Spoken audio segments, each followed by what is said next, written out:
GCMMA guys, coming to you this week with our UFC, what is this, 310?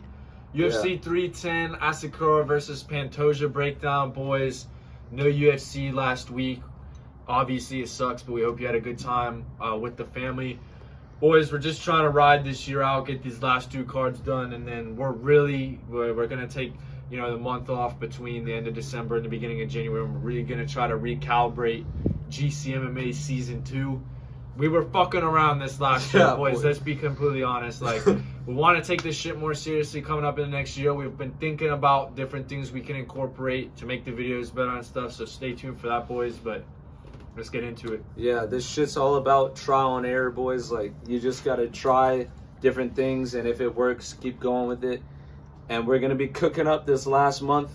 Our main focus isn't the end of the year right now. It's riding into our future. It's riding into the future of GCMMA. We're going to be cooking up ways to improve our videos, improve the channel. We're not stopping this year. We're going to keep going, keep grinding.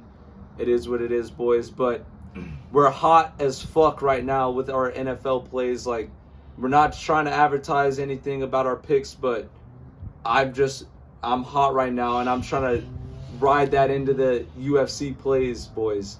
Ride it out to the end of the year, slam it on some shit, and then go into the next year up, hopefully.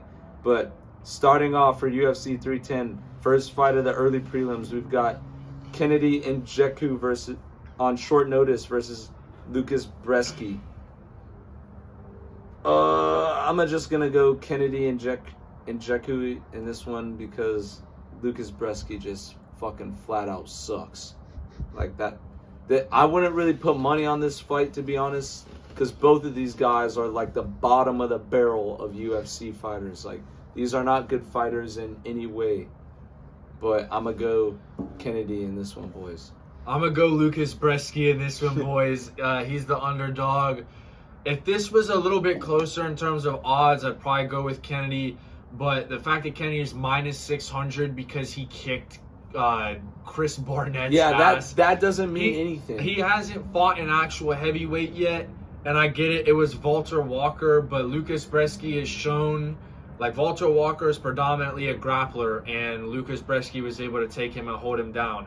I haven't really seen shit from Kennedy Nzechukwu's grappling or anything yet, so I could definitely see Lucas Bresky, wrestling him, taking him down. I get it, he got knocked out by Mick Parkin, and it's true he could technically get knocked out by Kennedy, but I just think he's had more fights in the heavyweight division than Kennedy Nzechukwu has, and I'm just gonna have to lean on that experience and go ahead and pick him in this fight. I will add one more thing. One of the main things that's fueling my pick for Kennedy is that the lighter weight classes are usually better technically than the ones above them. So I feel like coming up from light heavyweight... How technically good can you be when you lost a decision at OSP? Yeah, but it's fucking Lucas Bresky, bro. He is no... he might lose the OSP. Holy shit. All I'm saying, boys, is don't go confident and pick any of these guys, because this shit could go either way, to be honest, boys. But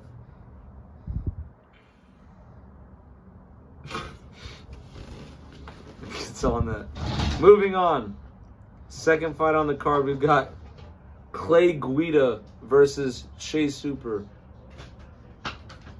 This is a mismatch if I've ever seen one. Chase Hooper is going to win this fight. Why does Chase Hooper beat Slava Claus and then fight fucking Clay Guida? Clay Guida, sure, he did some shit back in the day, but that was 10 fucking years ago now. Clay Guida versus Chase Hooper. This is a layup for Chase Hooper. There's a reason he's a minus 1,100 favorite right now. Pause the video, bro. What is going on? Sorry, boys. We had to take a quick intermission. We were watching the Monday Night Football, Browns versus Broncos, and we just had to stop it. We dropped an absolute fucking nuke on the Broncos money line tonight, boys.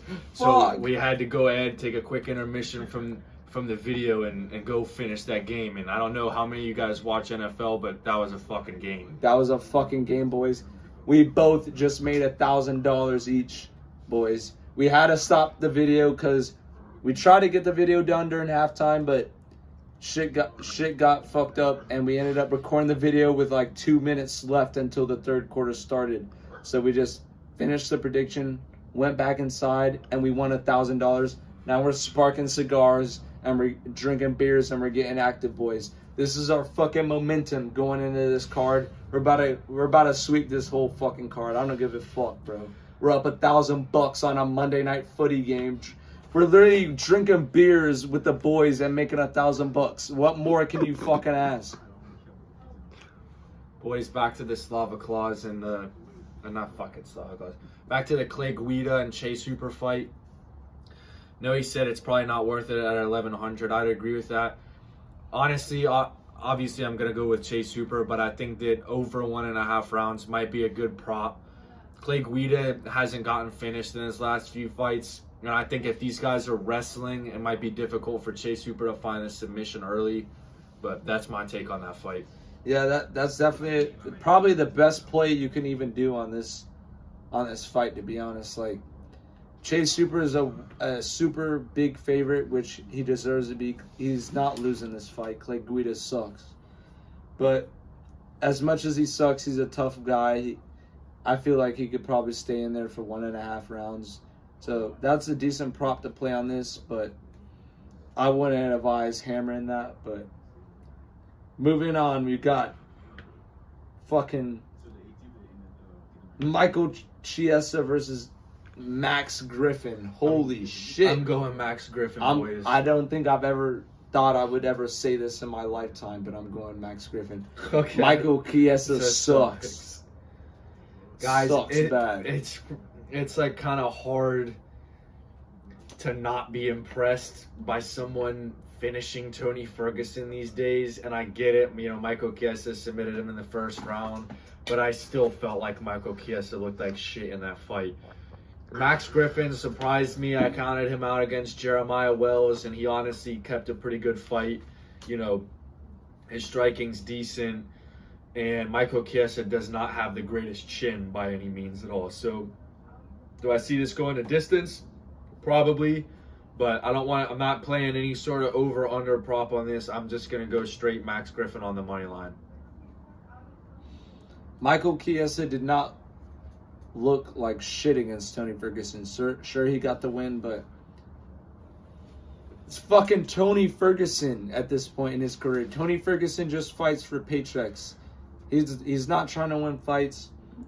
You gotta win over him. You're not shit, Michael Chiesa. You sucked in every other fight other than that. Like, sure, Max Griffin is not the best fighter in the world, but I don't think he sucks as much as Michael Chiesa. Michael Chiesa really said, "Don't you ever talk about my fucking mom," and then didn't do anything in the last 6 years. Come on, guys. This guy honestly might have to get booted out of the UFC and just stick on the commentary. Needs to get to PFL, if anything. But moving on, boys, we've got a banger on the early prelims. Probably the best fight on the early prelims. We've got Cody Durden versus Josh Van, and we picked Cody Durden in his last fight. We knew he was going to come in there. He had the knockout power. Matt Schnell sucks, and we've been saying that forever since this channel was fucking created. We've been saying that Matt Schnell sucks. But Josh Van is just too raw, boys. I know he got knocked out by Charles Johnson, but Charles Johnson has proved to our fucking end that he's a good fighter. Yeah. Like, we capped on him so many times, but he's proved us wrong. Charles Johnson's a good guy. He's a good fighter. But Josh Van, in that fight that he got knocked out against Charles Johnson, he was in there. It was not Charles Johnson domination. He got caught at the end and got knocked out. But he's a young dude. He's still coming up in his career. Cody Durden's been in the fight game for a long time. His best wins are like Matt Schnell and fucking Jake Hadley, who suck, who would get knocked the fuck out by Josh Van. So I'm going Josh Van here. I really think we have to capitalize on this. Josh Van's sitting at what, like minus 170, 190. Those are crazy good odds for Josh Van here, boys. I say you need to capitalize on this fight 100%. Yeah, guys, and I feel like, Josh Van getting knocked out by Charles Johnson on short notice isn't really like the end of the world. I was extremely impressed by his performance against Edgar Chairez in the Sphere card. He beat his ass. He beat his ass, and then whenever he got rocked and faced some adversity, he was still standing there. Like, guys, Josh Van is like a year or two older than the majority of us. You gotta think, if he's putting up good fights like this at this age, he's only going to continue to improve and get better. And I get it, I might be like damn near a foot taller than Josh Van, but I would not fuck with him. Me neither. He would probably whoop my ass. Those Asian guys who are like actually about shit, like The Asian Americans who are about fighting and who are raw, you don't want to fuck with those types of guys. And Josh Van is one of those guys, and he's going to run that shit on this card, boys. Yeah, boys. I mean, like he said, I like Cody Durden. I think he's skilled. I think he has tools. But I don't see him submitting Josh Van. And when Josh Van starts pouring on the volume, I don't think that Cody Durden will be able to hang. Yeah. Nothing against Cody Durden. Like, I fuck with what he's about and what he's been running this past year. Like, shout out to him for, like, pulling his career together, getting a couple wins, not just like going out and getting cut from the UFC. Oh, Batchdale. Yeah. I respect that, but I think Josh Van's a better fighter here. The younger guy is going to come in with he's got a lot to prove in this in the UFC, and I think he's going to come in here and get a knockout. But moving on to the last fight on the early prelims, we got Chris Weidman versus Eric Anders. Oh my god. I'm going Chris Weidman, boys. Yeah. Eric Anders is not my fucking boy. I don't think I will ever pick Eric Anders to win a fight. Guys, like, Chris Weidman's not the greatest of all time either.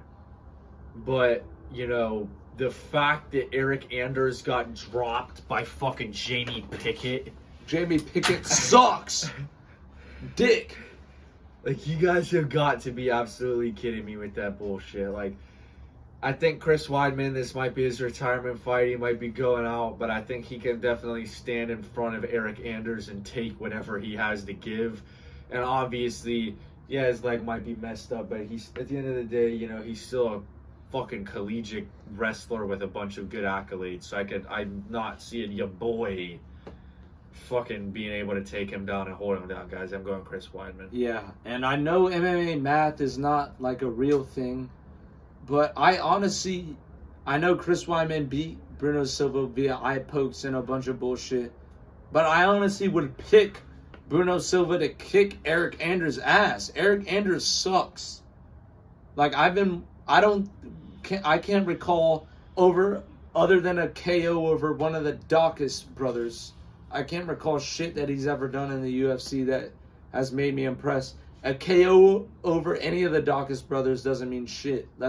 I think we can all agree that here, boys. That doesn't mean a goddamn thing. So give me Chris Weidman money line. It's like knocking out a civilian. That's like knocking out a fucking 3-year-old kid on the fucking sidewalk and then acting like you're the shit. Moving on. First fight of the official prelims, we got Brian. Holy shit, that's the first fight of the prelims? Brian Battle Randy Brown is the first fight of the prelims. This should honestly be higher up on the card. This is going to be a banger fight. But I think this will be a close fight. I'm going to have to go Brian Battle here. Nothing against Randy Brown. He is definitely a good fighter. But he's got wins over like Wellington Turman and like fucking Elizuis dos Santos or whoever the hell that guy is. Sure, like, we can't blame him for the competition he's fighting, but Brian Battle would also kick those guys' ass too. Brian Battle is definitely a raw. I honestly don't know what we were thinking when we picked Kevin Jousset to beat Brian Battle. That really, hindsight's 2020, boys. That shit didn't make any fucking sense. Let's be honest. But I'm going to have to go Brian Battle here. I think he gets it done. Randy Brown definitely has the length advantage, the reach advantage. But I think Bryan Battle can get in there, close the distance, land the shots that matter, and win in the fight. Yeah, guys, I'm going to have to lean Bryan Battle as well. I mean, like he said, you really don't want to discount Rude Boy and act like he doesn't have any way to win this fight, because he certainly does. Yeah. But I think that, you know, Bryan Battle definitely has the better chin of the two. Mm-hmm. I don't see this really... I hate throwing out when I think it's going to go to decision or go to knockout, because you really don't know. But I would lean that this fight probably goes to decision, because these guys are two really good strikers. We might have to check the odds for that, because that might be... And it's just like, you know, I can't see Randy Brown knocking out Bryan Battle. And there's a part of me that can maybe see Bryan Battle finishing this, but like maybe maybe they just beat each other's ass, and that's a really close fight. Oh, shit. They've got it set at 1.5 rounds, over -220. Take that one, boys. Yeah, I like that. I like that. I think the over 1.5 here is the play, boys. It's hard to pick a fighter to win this. I think Bryan Battle edges this one out, but I can't cap on Randy Brown at this point. Moving on, we've got, holy shit, this is on the prelims. Movsar Evloev versus Aljamain Sterling. There's not going to be too much to talk about with this one, boys. I'm going Movsar Evloev, to be honest. Like, guys, Aljamain Sterling, I have never fucked with him one bit. I think we haven't picked him a single time in our entire time watching this shit. Inside of the UFC, outside of the UFC, we picked Calvin Kattar to beat him, for crying out loud, guys. I think these guys have two very similar styles where they just like wrestle and they don't really get finishes, and I can definitely see a natural 145er being able to beat Aljamain Sterling here, boys, and I'm not going to say any more about it. And this is definitely going the distance. I need to see the odds on that shit real quick. It's probably ridiculous. I think over 2.5 is like -400 or something. Over 2.5 is -375, boys. Everybody knows this is going to be a snooze fest. You might as well treat this like a women's fight. Get up, go get you a drink, heat up some food, go stretch, turn on fucking something, college football, Hawaii game if it's still going on at the time. Start a Christmas movie. Yeah, this fight's gonna suck. Let's be honest, boys. I'm going Evloev in here. He beat Arnold Allen, even though it was kind of a bullshit win. He got it done, and I think he can do the same against Aljo. Aljo's has not done a single impressive thing in his entire bantamweight run. Or his fucking featherweight run. Anything run, to be honest. But that's really all we have to say. But moving on, we have Vicente Luque versus Themba Gorimbo. I'm going Gorimbo, boys. I'm glad you said that, bro, because I had a feeling that you were gonna. No, take Luque. I'm not ever taking Luque again after that bullshit that point, bro. With Joaquin Buckley, bro. It's one thing to try your hardest and get your ass kicked and someone just outclasses you. It's another thing to just lay there like this as you're getting punched a bunch of fucking times. Just, like, guys, at first I was convinced that he threw that fucking fight. But, I mean... No, I'll tell you what it is right now. I'll tell y'all what it is. It's when Vicente Luque fought, I think it was Jeff Neal. Yeah. He got or RDA, one of those motherfuckers. It was Jeff Neal. He got a big brain injury in that fight where he could have fucking died. He literally could have died because of the type of injury he took to his head. So you gotta think, in your next fight after that, you just got a loss, you almost fucking died. You're not gonna be fighting the same as you used to. His next fight after the brain injury was a main event against RDA, which he won. He won, but I'm saying, like, he didn't look all impressive in that. It's fucking RDA. He should have finished him. It's 40-year-old RDA. Like, he's not been fighting the same since that happened, and I won't pick him again. I may have picked Nick Diaz. Yeah, boys. Holy fuck. I may have sprinkled Nick Diaz. Like, that's how fucked he is at this point. Themba Gorimbo is a surging prospect. He's been putting on dominant performances throughout everybody he's fought recently. I think he goes in here and gets it done, boys. Yeah, like he said, I mean, I can't say that Themba Gorimbo's the most entertaining fighter, not. but he's been very dominant with his wrestling. So I'm going to have to go with Themba as well. Going on to the featured prelim, boys, we've got Dominic Reyes versus Anthony Smith. And I don't even know if a breakdown is fucking needed for this. I don't know what we were thinking, to be honest. Why did we pick Anthony Smith to beat Roman Dolidze? I know it's Roman Dolidze. He beats Roman Dolidze on paper. On paper, but fucking Anthony Smith sucks. Fucking a bunch of shit. Like, he just sucks. And I'm not picking him again. Ever. Ever again. Give me Dominic Reyes to knock the fuck out and get fucking Anthony Smith to the Shadow Realm. Like, he sucks. He's gonna knock him out. Guys, like, I have not been happier in a while watching the UFC than seeing Dominic Reyes come back and get that knockout. Like, guys, we picked against him, but yeah. I was happy, boys. Like, I don't want to see. I fuck with Dominic Reyes, and that's not a guy we get on a lot of people, right? Like Matt Schnell, for example, but not everybody. We don't want to see everybody go down the shitter in their career. Like, I would love to see Dominic Reyes get his shit together and go on another run. Yeah, and I think he can jumpstart that run with a KO victory over Anthony Smith. That will get you far, bro, in the division.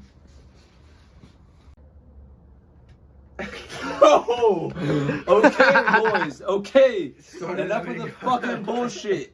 Enough of the bullshit. We're on the main card. First fight on the main card, we got Nate Landwehr versus Choi Do-hoo, the Korean Superboy. We picked against this motherfucker in his last fight, and he ended up fucking up Bill Aljo. That's on us for picking Bill Aljo. But, Nate Landwehr, Senior Perfecto, getting knocked out by the Korean Superboy. And before that, he got knocked out by Kyle Nelson. What were we thinking, bro? Hindsight's 2020, boys. We're gonna have to spend some time over the next month dialing in the GCMMA season 2. We're not fucking picking people like Bill Aljo. We're going back to boot camp. We're going back to the basics. We're going back to the goddamn basics. We're not picking idiots like Bill Aljo. We're picking Nate the Train to get it done here, boys.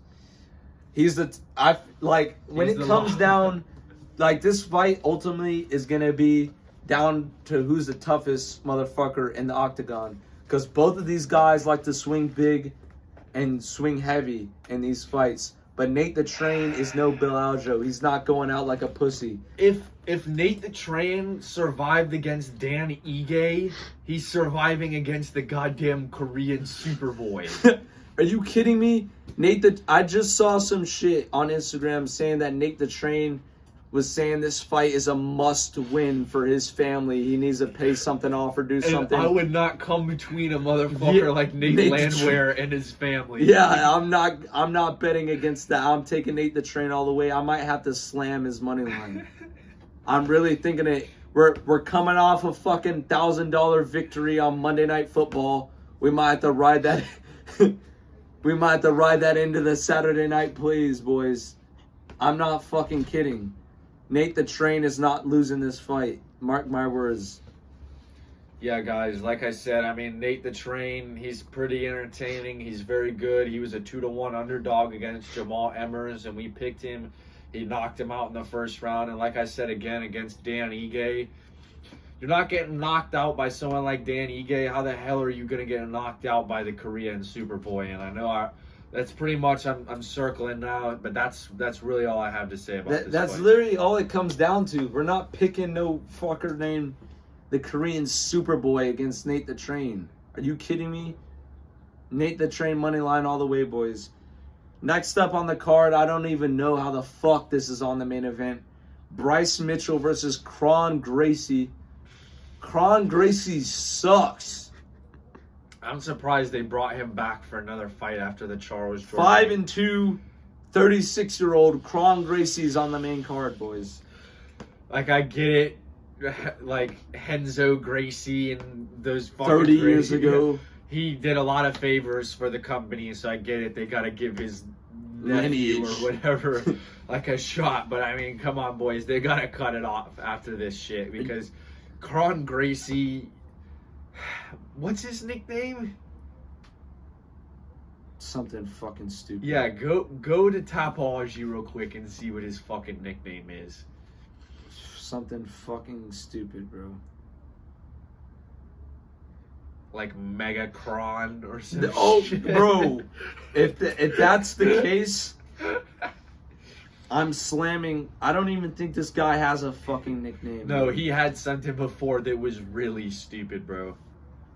He doesn't. They don't have a nickname listed on Tapology. He probably got rid of it. Megacron, we're slamming our fucking life savings on the Bryce Mitchell money line. We're selling the crib and slamming it on this shit. Do you have the rent for this month? Sorry, I just put it all on Bryce Mitchell. And now we just doubled our fucking money. But yeah, guys, I mean, Bryce Mitchell's one of those guys, I fuck with him more as a person than a fighter. Like, when he hopped on those freestyles, like, I kind of... He was sliding on the shit. I fuck with that, bro. Like, he's a redneck. He still just, like, fucks around on the farm, and he makes a good living for himself outside of fighting. Like, I can't say that I would really necessarily pick him against the best guys in the world. He obviously got KO'd by Josh Emmett, but brutal if this is a jiu-jitsu game, I'm definitely going Thug Nasty over Kron fucking Gracie. Yeah, I honestly like Bryce Mitchell. He's a simple dude. He lives his day-to-day on a fucking farm, fights on the side. Every time you put this mic in front of my face, I'm gonna say Arkansas. Like, I fuck with that. He respects, like, his religion and whatnot. Like, he's a good dude. Like, I just think he's levels above fucking Kron Gracie. Even after getting brutally knocked out by Josh Emmett, he's levels above. It would Kron be Gracie. fine if Bryce Mitchell was like rolling around with him on the ground and had him in a body triangle and started like freestyling in Kron Gracie's ear or some shit. And Kron Gracie just taps out because the bars are too hard. Okay. But moving on, boys. Cyril Gane versus Alexander Volkov. Boys, I mean, Alexander Volkov, he impressed me against Sergey Pavlovich, but I just think that Cyril Gane is probably like he's probably like the number 2 contender in that division, to be honest. Outside boys. of Aspinall. Yeah. Yeah. I agree. I know it's been a pretty big layoff for Cyril Gane. He's been like acting in movies and filming stupid Instagram reels. Punching tennis balls and shit. Dun, dun, dun, dun, dun, dun. Like, he's just doing stupid shit on Instagram. But I know Alex Volkov had a good performance against Sergey Pavlovich, but Pavlovich was like standing still. Yeah, for and Cyril Gane's gonna be moving around quite a bit. At this point, all that showed was that Pavlovich is an overhyped fighter. He just has power in the overhand, and after that, he doesn't really have much to show. But I don't see this fight going to the ground at all, and I think Cyril Gane is better on the feet, faster on the feet, and I think he edges out a decision here, boys. Give me Cyril Gane money line. I'd have to agree. Co-main event, boys. We've got Shavkat Rakhmonov versus Ian Gary. Guys, the fact that I'm seeing like a bunch of YouTube thumbnails and stuff talking about Shavkat overhyped. No way. That's a thing? You're getting dropped by Song Kanan. He arguably lost that fight to MVP, guys. Shavkat Rakhmonov is honestly like the more raw version of Miktaibek Oroblai. This motherfucker is no nonsense when he gets in there, boys. He doesn't have, like, the thing about him, he's from Kazakhstan, but he's not even like the biggest wrestler or like fights on the ground and shit. Like, he went toe to toe with Jeff Neal and was throwing shit. If you can eat shit from the hands of steel, you can definitely take Ian Gary's fucking pillow punches. Ian Gary has no power. He's not on the feet is not going to be a problem. Ian Gary can try to take him down, but I have confidence in Shavkat's ground game. Shavkat, I'll say it right here, right now on GCMMA, he will be the next welterweight champion. After this, he would kick Bilal Muhammad's He will ass, kill boys. Bilal Muhammad, boys. That's what it is. He's going to be the next champ. I'm taking him to win this fight. I don't He's like minus 400, which is That's pretty, still not even that high. it's not. When Chase Hooper is minus 1100 favorite, Shavkat should be I'm more close confident in Shavkat beating Ian Gary than I am Chase Hooper. Real beating shit. Like Guida. honestly speaking, like Shavkat's a raw motherfucker. I just hope he finishes Ian Gary, boys. I don't want to see this go to decision. The thing that's fine about Hamzat is he's got, 19 or 20 wins. He's undefeated, and they're all finishes. If you start going to decision, if he goes to decision with Ian Gary, I'll be a little less confident in him against Bilal Muhammad, to be honest. But I don't think that's happening, boys. I think he's going to fuck him up. He gets it done here, boys. He gets it done without a shadow of a doubt. Moving on to the main event, boys. Fucking This one, there's not even much of a breakdown or insight for this. I don't know who the fuck Kai Asakura is. Yes, I get it. Popular guy from Ryzen, sells out big crowds. I understand them bringing him into the UFC. With that being said, I don't know if he can beat Alexandre Pantoja. I don't know who he's beat, what their accolades are, any of that shit. Alexandre Pantoja could easily fucking grapple him and submit him. And do we honestly even give a fuck who wins this fight? No, guys. I honestly hope that the Kai Asakura guy wins, because I'm tired of Pantoja winning fights by shitty decisions. Cannibal, but you're going to decision back to back to back. I'm tired of that shit. I hope this fucking guy comes out there and knocks him out so we get some spark, some life thrown into this division. This division is damn near dead. I like this division. There's a couple good fighters on here, but it is kind of shitty, boys. It's kind of dead. Steve Erceg was kind of like the last hope. Lost the title fight, got knocked out. No. Kai France is the last. He's the last hope, but he's not even getting the title shot. So I'm gonna pick the Asian dude who's coming in over the guy who's been champion and just put out lame ass fights. Sure, his first fight against Moreno to win, his first fight to win the belt was a good fight. He had the dog in him. He won it out. But after. All right, boys, phone died whenever we were just about to, be done wrapping up the main event, but we don't have anything else to really say about that shit. Boys, we hope you have a good time on this card. One of the things we really want to do, we know we've been saying it for a while, but we're really going to take some time to jot it down going into 2025 is we want to release more than one video a week. We want to talk about other things than predictions and reactions, but the shit you guys have to understand, and I'm sure you guys do, when you have these other people who are making these videos where it's news and they're reacting to certain stuff, we don't just want to fucking record videos of us reacting to things other people have already reacted to. I'm sure there's some people who might find that entertaining to get our take, but we want to try to do stuff that's more original. And I get it, we've been doing the least original thing this entire time in terms of predicting, but we try to make it a little bit unique in some of the reactions and stuff like that, boys. But we're really going to be trying to think about what is something else that we can do to mix these in, because sometimes, God forbid, there are some weeks where we miss,